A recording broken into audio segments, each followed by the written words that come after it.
Hi, day 10 of the 12 Days of Christmas films. We're nearly on the home straight. We're very, very close.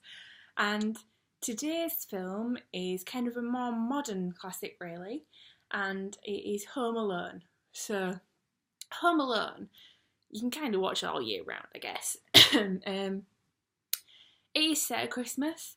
There's very definite Christmas theme going on there, but much of what happens throughout the kind of plot point is limited in its link to Christmas in some ways. So, to start off with, the family of Kevin McAllister are going away to Paris for Christmas. Um, they're a ridiculously rich family by the size of the house. They're going to Paris for Christmas. Um, it's the extended family as well, so there's like 16 of them or whatever going really early doors to the airport, and then they're all going on the flight to Paris. And they get on this bus in the morning, and the neighbour's kid happens to be mucking about, whatever, chatting to the bus driver that they've hired to kind of take them all to the airport, this taxi driver that they've hired like a minivan for. And he accidentally gets counted in the head count of kids, and they think that they've got everybody and head off to the airport. And upstairs in the attic, where he's sleeping on his own because he's had a row with the family and told them that he hates them, is Kevin. And he gets up in the morning and he's like, where in the hell is everyone? There's this really brilliant bit where Macaulay Culkin's like looking at the camera and he goes, I made my family disappear. I made my family disappear. And at first, he's really chuffed. It's like a 7-year-old or whatever he is, his dream to be left alone for all this time, to run the house and do what you want and order pizza whenever you want and watch whatever you want on TV and eat sweets all day and all that good stuff. He's having a grand old time of it originally. It's not until they settle down on the plane that Mum suddenly realises that they've forgotten Kevin. It's a really weird setup. The kids are like way back in the plane and they're in first class, and she just sits there and goes, oh, Kevin! She realises that she's a child down. At this point, Kevin doesn't mind so much, still having a good old time. Throughout the neighbourhood, there has been two people going on like burglary sprees because obviously people have expensive gifts in the house over Christmas, or they're away for Christmas or whatever. And at the beginning of the film, Joe Pesci has posed as a police officer to say that he's checking security because there's been a series of robberies in the neighbourhood. And Kevin's dad says, oh, we're okay, we're locking it all up tight because we're going away for Christmas, don't worry about us, we're fine. Genius move, Dad, genius move. Advertise to a crook that your house will be empty. So, because it's a huge house and Joe Pesci and his sidekick quite correctly presume that there will be good stuff inside, they decide to target that house over the Christmas period, believing it to be empty. What they do not know is that Kevin is obviously being left behind, and he is sort of alone in the house. They realise that soon enough though, because Kevin decides to wage war on these robbers. He recognises Joe Pesci, he knows he's up to no good, he's not happy about the situation, and he says that it's his house, he's going to defend it. So he sets up all manner of tricks to prevent the two guys breaking and entering and stealing everything. He sets up like some silhouettes and lights and party music and pretends that he's having a party, so they go away and come back one night. He then sets up things like he makes the doorknob go red hot so that it burns the guy's hand. He sets up things all up the stairs so that irons come down and hits the robbers in the face, makes the steps real slippy so that they fall over all the time. And by this point, Kevin is afraid. Kevin wants his family back. He's had to do all his own shopping, and he goes to the supermarket on his own, and he's real weary and he's fed up. He has done all his own laundry and he's fed up of that. He's scared of the neighbour next door because there's a rumour going round that he is a killer and he used a shovel to murder somebody. So Kevin's afraid to be left alone in the neighbourhood with this guy. one night he goes to see Father Christmas, even though he thinks he's not sure whether he exists or not, and he actually sees Father Christmas at the end of a shift, like basically just having a fag by the side of his car before he goes home. And Kevin's like, I know you're not real. I know you're just a representative for the big guy, but please would you ask him if I can have my family back for Christmas? I really miss them. I don't want to be alone anymore. I want my family. And then he goes to church. I suppose for want of anywhere better to go or anything better to turn to, he goes to church and he meets the neighbour in church, which terrifies the living bejesus out of him at first because he thinks this guy's a killer still. You know, he's been led to believe his entire life that this guy's a murderer, so that's kind of where his belief lies.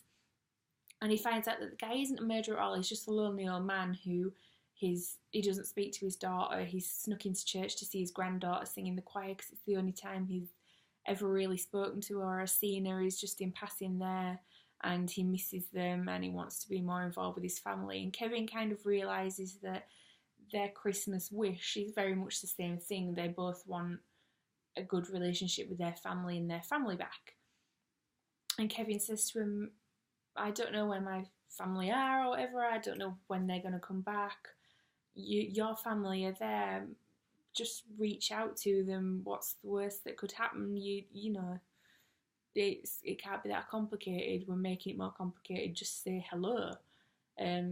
Yeah, so he kind of very much in a childlike way just says your problems are very simple. You just need to solve them, which really resonates with the old guy. So anyhow, he's fending off these robbers, and they get caught. He manages to fend them off. The house is safe.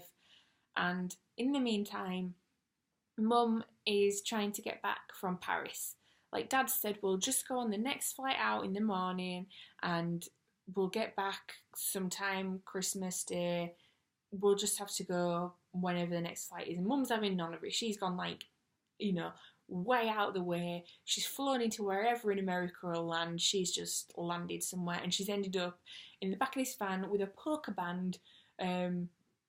John Candy is the head of this polka band. He's brilliant. Apparently his lines were ad-libbed about leaving his kid in the funeral home, which you can kind of tell at one point because Catherine O'Hara is a bit like, what the hell? And starts like trying to not look like she's trying to laugh.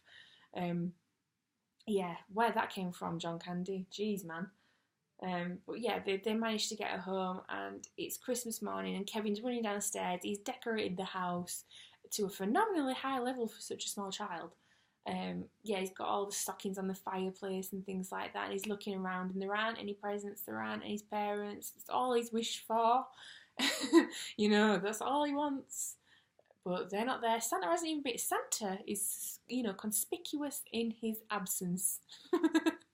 In this film, there's been a lot of films about believing in Santa, and he's not even visited. Bad egg, Santa, bad egg. So yeah, he's running down, and then Mum comes in, and he's really happy. She says sorry, job's a good one. And then literally about 40 seconds later, Dad and all the other kids come in, because the flight that they would have been on in 8 hours got in time. So she really should have just waited. It's kind of a testimony to common sense, that, for me. Kevin looks out the window and Shovel Killer next door has got his kids and grandkids around. He's reached out to them, they've come round for Christmas and they have a little nod over the fence and sort of, yep, see you're alright, see you are too. And that's it. Christmas is good, Christmas is saved, everybody's happy, everybody has a family. And I love this film because it's just partly everything you'd want to do as a kid, left alone. Yeah, I'm going to sit and eat like a load of ice cream and eat a load of sweets and order pizza whenever I want and watch gangster films on the TV. But then there's also that terror of what could happen. And actually all the traps he sets for the robbers are just some of like the cool stuff you would have wanted to do as a kid.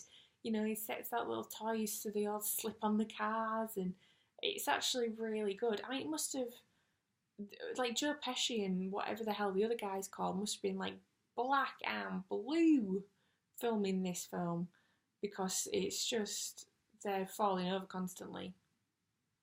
But it's good and it's funny and it works, and you're happy that they're getting the comeuppance because they're not nice guys. You're happy that Kevin's actually torturing them. That works. So, which is a bit of a strange thing to say, but yeah, it does.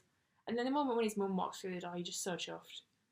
It's brilliant. It's like one of those, is she gonna get back? Is she gonna get back? And you kind of know that she's gonna get back. You know that it's all gonna be alright. You know there's not gonna be a sad ending.